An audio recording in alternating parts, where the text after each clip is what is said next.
बहुत बड़ी खबर, इंडिया और यूएई के दरमियान न्यूक्लियर एनर्जी एग्रीमेंट साइन हो गया है। मुत्तहिदा अरब अमारात के बरका एटमी पावर प्लांट की देखभाल और ऑपरेशंस की जिम्मेदारी भारतीय इदारे के हवाले। $24 बिलियन न्यूक्लियर प्लांट है ये। यूएई के crown prince Sheikh Khalid India का विजिट कर रहे हैं और वहां पर उनके प्राइम मिनिस्टर नरेंद्र मोदी के साथ मुलाकात करते हैं और 5 से ज्यादा एग्रीमेंट्स करते हैं।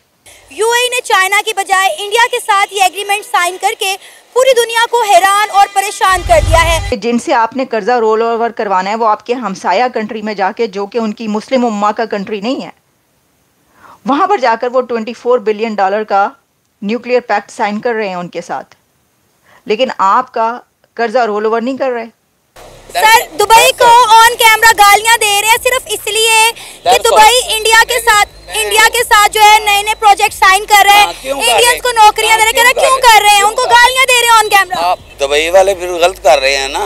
अच्छा। क्योंकि हमारे वो मुसलमान भाई होके ठीक है हमारा साथ नहीं दे रहे। यूएई वाले हैं, उन्होंने ज्यादा प्रेफर जो है ना वो गैर मुसलमानों को किया हुआ है। उसकी वजह ये भी हो सकती है कि उनके अंदर जो गैर मुस्लिम का जो रवैया है ना वो बिल्कुल मुखलसाना है। लेकिन हमें पाकिस्तान को भी ये सोचना चाहिए। हाल ही में ये उन्होंने यूएई के पाकिस्तान के अंदर पाबंदी भी लगाई है कि हमने वीजा जो है ना वो नहीं देना। नमस्कार, जय हिंद, वंदे मातरम। दोस्तों, राज हिंदुस्तान में आपका स्वागत है। दोस्तों, अबू धाबी के क्राउन प्रिंस शेख खालिद ने प्रधानमंत्री नरेंद्र मोदी से मुलाकात कर पड़ोसी पाकिस्तान को करारा तमाचा मारा है। जी हां दोस्तों, अबू धाबी के क्राउन प्रिंस ने भारत को 15 सालों के लिए बहुत बड़ी सौगात दी है, जिसको लेकर पाकिस्तानी मीडिया अपनी सरकार के कपड़े फाड़कर कोहराम मचाए हुए है। दोस्तों, अबू धाबी प्रिंस ने भारत से परमाणु सहयोग के लिए समझौता तो किया ही है, साथ ही नेशनल ऑयल कंपनी और इंडिया ऑयल कॉरपोरेशन लिमिटेड के बीच 15 सालों का LNG सप्लाई करार भी किया है। दोस्तों, अबू धाबी और भारत के बीच हुए इस समझौते की जैसे ही पाकिस्तान को भनक मिली, पाकिस्तानी मीडिया दहाड़े मार मार कर रो रहा है। तो दोस्तों, आइए चलते हैं और देखते हैं कि पाकिस्तानी मीडिया का इस पर क्या कहना है। सर, इंडिया और यूएई के दरमियान न्यूक्लियर एनर्जी एग्रीमेंट साइन हो चुका है और सबसे इंटरेस्टिंग बात यह है कि ये अरब वर्ल्ड का पहला एनर्जी पावर प्लांट है और यूएई ने चाइना की बजाय इंडिया को प्रेफर करके पूरी दुनिया को हैरान और परेशान कर दिया है। ये पहला प्रोजेक्ट नहीं है जो इंडिया और यूएई के दरमियान साइन हुआ। इससे पहले अगर हम बात करें तो पिछले साल आपने देखा होगा कि इंडिया ने यूएई के अंदर दुनिया का सबसे बड़ा मंदिर खोला। उसके बाद IIT जो है वो यूएई के अंदर खुल गया और अब इंडिया और यूएई के दरमियान न्यूक्लियर एनर्जी एग्रीमेंट साइन हो गया है। देखिए, सबसे पहले बात यह है कि जो आजकल की दुनिया है वो इनोवेशन की दुनिया है और जो इंडिया है वो पहले भी जो तरक्की है उसमें दुनिया से तकरीबन बहुत आ गया। और अगर हम एशिया की बात करते हैं और एशियन कंट्री में अगर इंडिया को देखते हैं तो वो तरक्की में सबसे आगे है और इस दौर में वो हमेशा से रहा है और उसकी कोशिश रही है। बाकी बात करते हैं कि जो अभी का उनका जो कॉन्ट्रैक्ट हुआ है वो जो है यूएई के साथ हुआ है, तो सबसे पहले उसकी तो मुबारकबाद है इंडिया को कि वो जिस राह पर चलना चाहते हैं या जो वो कामयाबी और जो जिस काम के ऊपर वो लगे हुए हैं और वो उसको जो है सर अंजाम दे रहे हैं। अब यूएई जो है वो चाइना को भी इस एग्रीमेंट के लिए, इस न्यूक्लियर एनर्जी प्लांट के लिए साइन कर सकता था, लेकिन उन्होंने चाइना को छोड़कर इंडिया को प्रेफर किया और इसने, मैं कह रही हूँ, पूरी दुनिया में धूम मचा दी है। देखिए, ये होती है आपकी पॉलिसीज़ के ऊपर होता है, डिपेंड करता है कि जब आपकी अगर आप देखते हैं कि जो चाइना है इस वक्त दुनिया में सबसे ज़्यादा तरक्की उसने की है और जो भी आप किसी भी चीज़ में जो किरदार देखते हैं वो चाइना का ही हमेशा से देखते चले आए हैं और जो भी कॉन्ट्रैक्ट्स होते हैं, इनोवेशन नहीं आती है वो हमेशा से चाइना लाता है। लेकिन अगर आप बात करें IT की, तो IT में जो इंडिया का एक नाम है और वो वर्ल्ड में अपनी एक अलग पहचान रखता है IT की वजह से। अब यही चीज़ें हैं कि वो इंडिया आहिस्ता आहिस्ता जो है तमाम बाकी जो रास्ते हैं वो भी खोलता चला जा रहा है और वो तमाम तर लोगों के साथ बाकी ममालिक के साथ कांटेक्ट कर रहा है और अपनी वो जगह बना रहा है और ये अच्छी बात है, होना चाहिए। जब आपके जो लोग होते हैं, जब आप उनकी कदर करते हैं, जब आप टैलेंट आगे सामने लाते हैं तो वो ऐसी चीज़ें प्रोड्यूस करते हैं जिससे आपका नाम दुनिया में बनता है। तो इसके लिए मैं तो कहता हूँ कि बेहतरीन चीज़ें हैं, उनको और भी चीज़ें करनी चाहिए जो दुनिया के साथ उनका नाम। पाकिस्तानियों को ना इस चीज़ पर बड़ा एतराज़ है कि यूएई को इस तरह के मामला जो है वो पाकिस्तान के साथ तय करने चाहिए थे, ना कि इंडिया के साथ।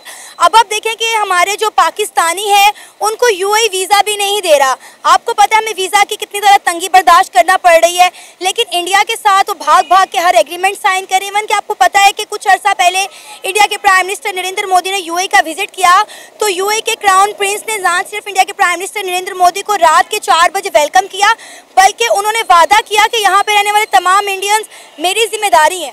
देखिए, आप कंपैरिजन करना चाह रही हैं अगर पाकिस्तान और इंडिया का, तो वो बनता नहीं है।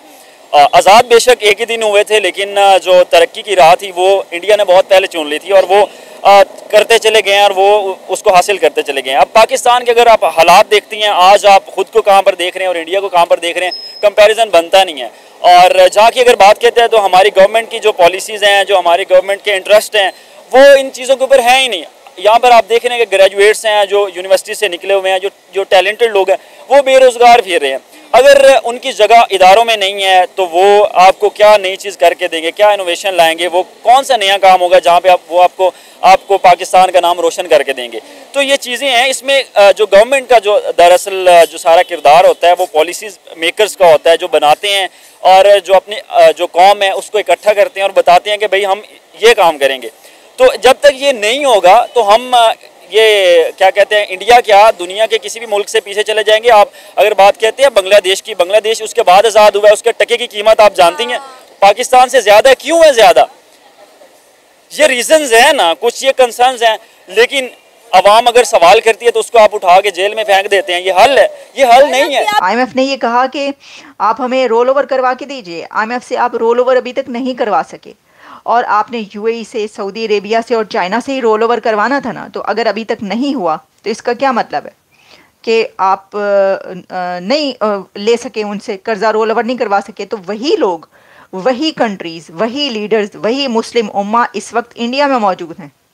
UAE के क्राउन प्रिंस ने इंडिया शेख खालिद जो हैं उन्होंने इंडिया का दौरा किया है। तो वही UAE के crown prince Sheikh Khalid India का विजिट कर रहे हैं और वहाँ पर उनके प्राइम मिनिस्टर नरेंद्र मोदी के साथ मुलाकात करते हैं और 5 से ज़्यादा एग्रीमेंट्स करते हैं, जिसमें बहुत बड़े बड़े एग्रीमेंट्स भी हैं।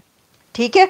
और इसके अंदर जो है उन्होंने जो सिविल न्यूक्लियर पैक्ट जो किया है वो भी हमारे सामने मौजूद है। और इसके अलावा और भी कई ऐसे जो हैं, India and UAE sign nuclear energy pact, $24 billion nuclear plant है ये। तो वो 24 बिलियन, भाई मेरा तो सवाल क्या है, मेरा सवाल यहाँ पे है कि जिनसे आपने कर्जा रोल ओवर करवाना है वो आपके हमसाया कंट्री में जाके, जो कि उनकी मुस्लिम उम्मा का कंट्री नहीं है, वहाँ पर जाकर वो $24 बिलियन का न्यूक्लियर पैक्ट साइन कर रहे हैं उनके साथ, लेकिन आपका कर्जा रोल ओवर नहीं कर रहे। इसकी क्या वजह है?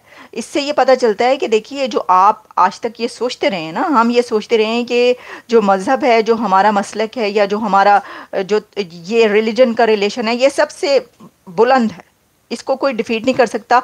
जब हमारा तो रिश्ता ऐसा है कि वो हमें छोड़ ही नहीं सकते, तो वो आपको पकड़ ही नहीं रहे।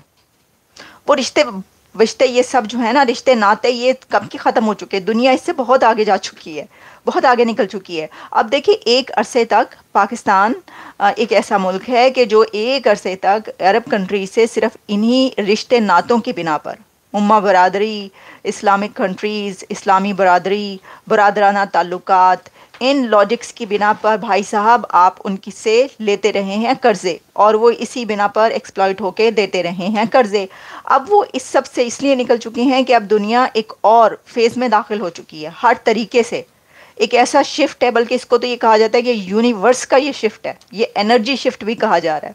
तो जहाँ एनर्जी शिफ्ट की बात की जा रही है वो तो एक अलग सब्जेक्ट है, तो वहीं पर जो इकोनॉमी का शिफ्ट भी आ चुका है, वहीं पर रिलेशंस का शिफ्ट भी आ चुका है, वहीं पर सोच का शिफ्ट आ चुका है। अब ये थिंकिंग या आइडियोलॉजी जो पुरानी थी वो बदल चुकी है, शिफ्ट आ चुका है। अब लोग कहते हैं कि नहीं, इस बिना पर हम कर्जा नहीं देंगे कि हम भी उम्मा है और तुम भी उम्मा हो।